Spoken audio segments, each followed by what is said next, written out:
নমস্কার, আমার চ্যানেলে সবাইকে স্বাগত জানাই। আবারও চলে এসেছি ছোট একটা মিনি ব্লগ নিয়ে আপনাদের সাথে শেয়ার করতে। আজকে আমরা যাচ্ছি তীরথগড় ওয়াটারফলস। আমাদের এখানকার পর্যটকদের একটা খুব দৃষ্টি আকর্ষণীয় জায়গা কিন্তু এটা। আমাদের জগদলপুর শহর থেকে কিছুটা দূরে কাঙ্গের উপত্যকা জাতীয় উদ্যানের মধ্যে অবস্থিত এই তীরথগড় ওয়াটারফলস। জগদলপুর থেকে তীরথগড় ওয়াটারফলস গাড়িতে মোটামুটি ওই 1 ঘন্টা মতো যেতে সময় লাগে। এই তীরথগড় যেতে গেলে একটাই ভালো লাগার জিনিস, দুপাশে মনোমুগ্ধকর একটা পরিবেশ। রাস্তার দুই ধারে ঘন জঙ্গল, আর শীতকালে গেলে তো ঘন কুয়াশায় ভরা থাকে। যদিও চারিদিকের ওই ঘন কুয়াশা কাটিয়ে গাড়ি যখন যায়, ভীষণই বিপজ্জনক একটা রাস্তা কিন্তু এটা। এখানে যাওয়ার সময় দেখতে পাবেন মাথা উঁচু করে দাঁড়িয়ে আছে বিভিন্ন রকমের গাছ।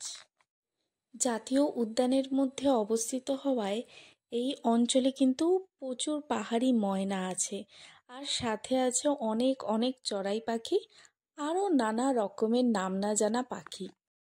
আরও একটা জিনিস কিন্তু দেখতে পাবেন, ওই দেখুন বানর, প্রচুর বানর রয়েছে। এখন তো কম, গরমকালে এই রাস্তায় পুরো বানরে ভরা থাকে।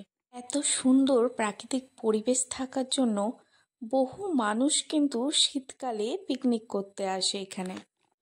মুঙ্গাবাহার নদীর তীরে অবস্থিত এই জলপ্রপাতটি দেখার আসল বা সেরা সময় বলতে পারেন বর্ষাকাল।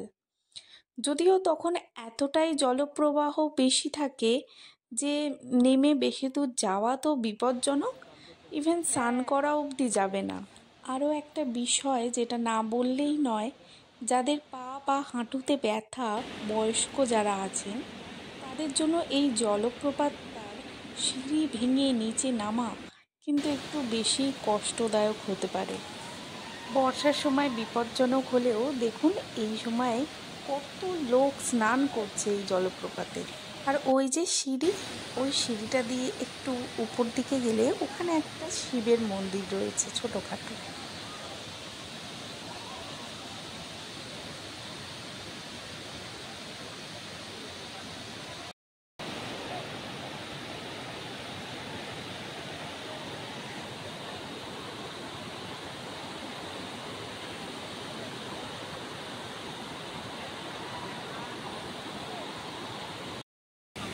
আমার এই ছোট ব্লগগুলো কেমন লাগছে অবশ্যই আমাকে কমেন্টে জানাবেন।